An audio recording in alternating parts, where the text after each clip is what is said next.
नमस्कार, देश प्रदेश उत्तर प्रदेश देख रहे हैं आप, आपके साथ मैं हूं विकास सक्सेना।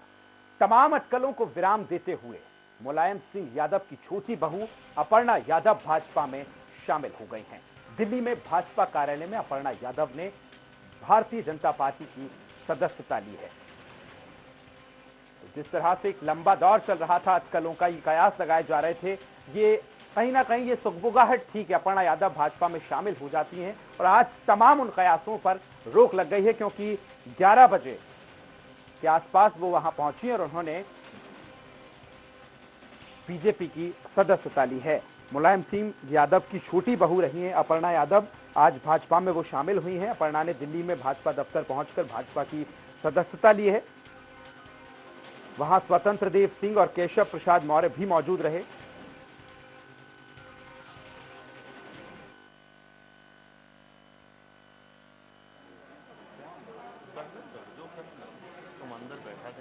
सभी मीडिया के साथियों से आग्रह कि अपना स्थान ले लें।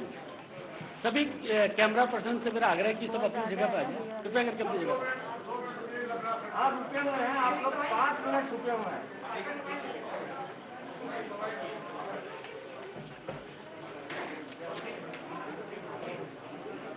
आप सभी लोगों से मेरा आग्रह है कि सब लोग अपने अपने स्थान पर आए ऊपर।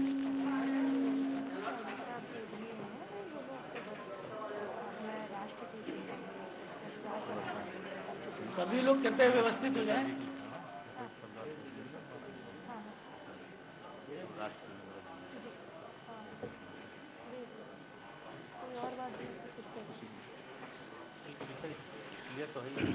सभी मीडिया के साथियों का स्वागत है।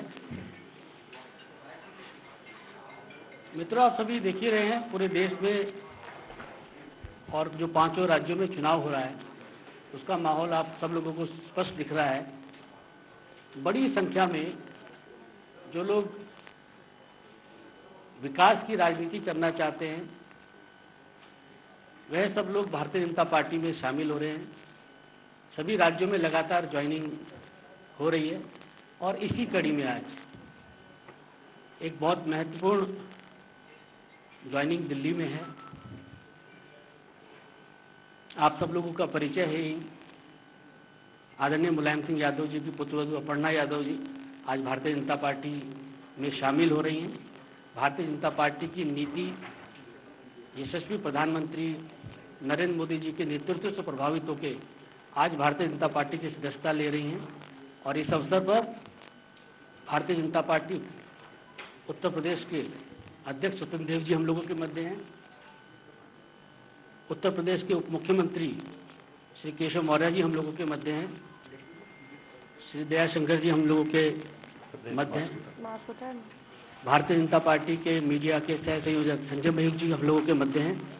सबसे पहले मैं आदरणीय स्वतंत्र देव जी और केशव मौर्य जी से आग्रह करूंगा कि भारतीय जनता पार्टी की सदस्यता की पर्ची अपर्णा जी को देकर पार्टी के अंदर उनको शामिल करने की विधिवत घोषणा करें। जी, हमारे डिप्टी चीफ मिनिस्टर केशव राय मौर्य जी, श्री अनिल बलूनी जी, मैं बहुत बहुत धन्यवाद देती हूँ यहाँ पे मंचासीन सभी लोगों का कि आपने मुझे भारतीय जनता पार्टी का मेंबर बनने का एक सुअवसर दिया। मैं, जैसा कि सभी जानते ही हैं, मैं हमेशा से प्रभावित रहती थी आदरणीय प्रधानमंत्री जी से, और मेरे चिंतन में हमेशा राष्ट्र सबसे पहले है। मुझे लगता है कि राष्ट्र का धर्म मेरे लिए सबसे ज़्यादा ज़रूरी है, और मैं बस यही बोलना चाहती हूँ कि अब मैं राष्ट्र की आराधना करने निकली हूँ। इसलिए आप सभी लोगों का सहयोग भी बहुत अनिवार्य है, और मैं बहुत बहुत हमेशा से प्रभावित रहती हूँ जिस प्रकार की कार्यशैली है, चाहे वो स्वच्छ भारत मिशन हो, चाहे वो महिलाओं के लिए स्वावलंबी जीवन हो, चाहे वो रोजगार हो।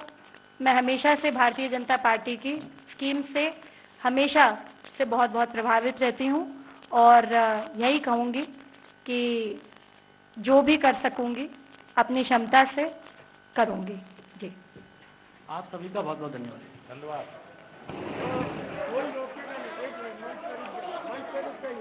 तो लगातार ये तस्वीरें हम आपको दिल्ली के भाजपा कार्यालय से दिखा रहे थे, जहां अपर्णा यादव ने बीजेपी की सदस्यता ली है। और अधिक चर्चा के लिए हमारे संवाददाता निशांत हमारे साथ लाइव लखनऊ से जुड़ गए।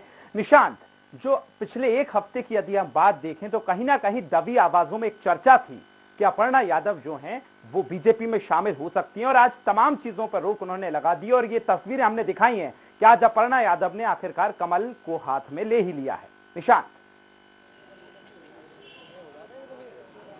बिल्कुल, समाजवादी पार्टी के परिवार में एक बड़ा सेंध है भारतीय जनता पार्टी का, और उन्होंने अपर्णा को अपने पाले में ला लिया। इसके पहले बहुत सारे भारतीय जनता पार्टी के मंत्री और विधायक जो है समाजवादी पार्टी ज्वाइन किए, तो ये बताया जा रहा था कहीं ना कहीं सोशल मीडिया से लेकर के मीडिया में हलचल थी कि एक बड़ी ज्वाइनिंग होगी भारतीय जनता पार्टी में, जो समाजवादी पार्टी को तोड़ करके।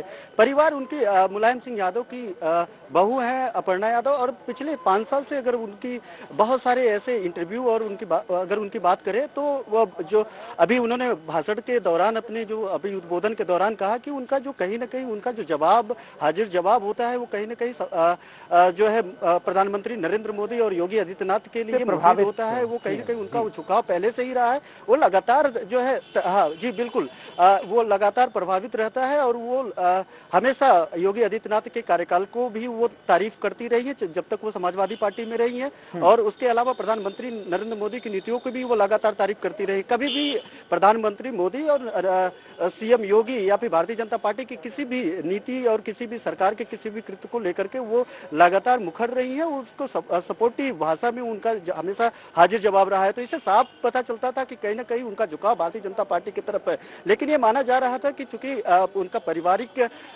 पार्टी है समाजवादी पार्टी, वो समाजवादी पार्टी के वो अखिलेश यादव की वो जो है अखिलेश यादव के परिवार से आती है, मुलायम सिंह यादव की बहू हैं, तो ऐसे में यह क्या लगा रहे थे कि इतना आसान नहीं होगा कि वो भारतीय जनता पार्टी का रुख करें। लेकिन आज जो है सारे अटकलों पे विराम लग गया, और आज उन्होंने प्रदेश अध्यक्ष स्वतंत्र देव के मौजूदगी में उन्होंने भारतीय जनता पार्टी का दामन थाम लिया है। जी बिल्कुल निशांत, लेकिन ये भी अभी अटकलों का दौर चल रहा है कि आखिर अपर्णा चुनाव कहां से लड़ेंगी, क्योंकि अगर हम पिछले चुनाव की बात करें तो लखनऊ केंट से वो लड़ी थी, और हालांकि एक बड़े अंतर से वो हारी थी क्योंकि वो सपा से चुनाव लड़ी हैं और उनको रीता बहुगुणा जोशी ने हराया था। लेकिन अब ये अटकलें लगातार चल रही है कि आखिर अपर्णा चुनाव कहां से लड़ेंगी। बिल्कुल, बताया यही जा रहा है कि कैंट की सीट को लेकर के ये सब सारी कवायद थी कि जो सारी ये गहमा गहमी थी अपर्णा यादव और समाजवादी पार्टी के बीच में कैंट की सीट को लेकर के थी।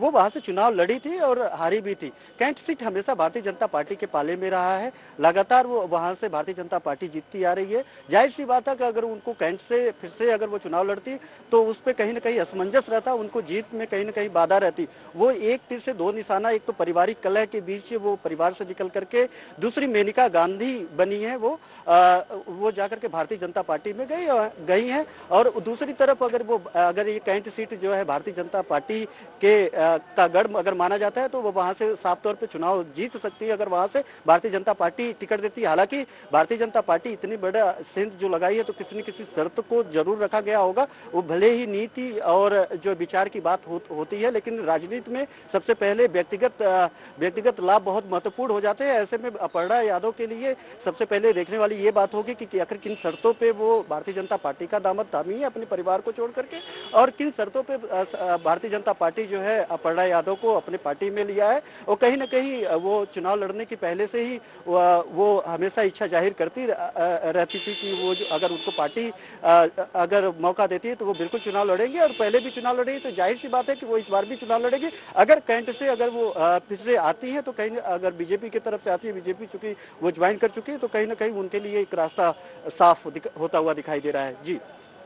जी बिल्कुल निशांत, आपसे ये भी जानना चाहेंगे, जिस तरह से अगर बीजेपी उनको इस बार लखनऊ कैंट से उतारती है तो पिछली बार रीता बहुगुणा जोशी ने एक बड़े अंतर से लगभग 60,000 से ज्यादा के मार्जिन से जीत दर्ज की थी। अब इस बार यदि अपर्णा को वहां से उतारा जाता है तो क्या बीजेपी के लिए वहां से अंतरकलह नहीं होगी, क्योंकि वहां के कैंडिडेट पहले बीजेपी के रहे हैं, अब उस जगह अपर्णा अभी बीजेपी में शामिल हुई है और वहां से उतारना कैसे देखते हैं आप?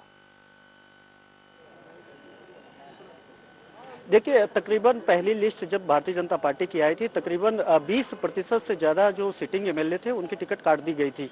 दोबारा भी वो कयास लगाए जा रहे थे। जो मंथन चला है भारतीय जनता पार्टी का दिल्ली में बैठक में, बताया जा रहा है कि इस बार से भी 20% से 20 से 25% से ज्यादा जो सिटिंग विधायक है उनकी टिकट काटी जाएगी। तो ऐसे में टिकट काटना और किसी नए को टिकट देना ये आम बात सी हो गई है किसी भी पार्टी के लिए। बहुत ऐसे जगह, समाजवादी पार्टी चाहे भारतीय जनता पार्टी, बहुत ऐसे जगह है जहाँ पे टिकट काटे जा रहे हैं। पहले से जो जिनकी तैयारियां की गई है उनको हटाए जा रहे हैं, समीकरण मापे जा रहे हैं। भारतीय जनता पार्टी कहीं ना कहीं इसमें उसमें सफल हो जाएगी, क्योंकि भारतीय जनता पार्टी में अगर किसी को लिया जाए, पहले से भी अगर बहुत सारे ऐसे नाराज कार्यकर्ता और नेता रहे हैं जिनको लेकर के भारतीय जनता पार्टी ने यहाँ पे सीटें दी हैं, नए नए अपने दूसरे दल से टूट करके आए हुए लोगों को सीटें दी हैं, मंत्री बनाया है। तो ऐसे में अगर अपर्णा यादव को कैंट से प्रत्याशी बनाया जा रहा है तो ये कोई अप्रत्याशित बात नहीं है।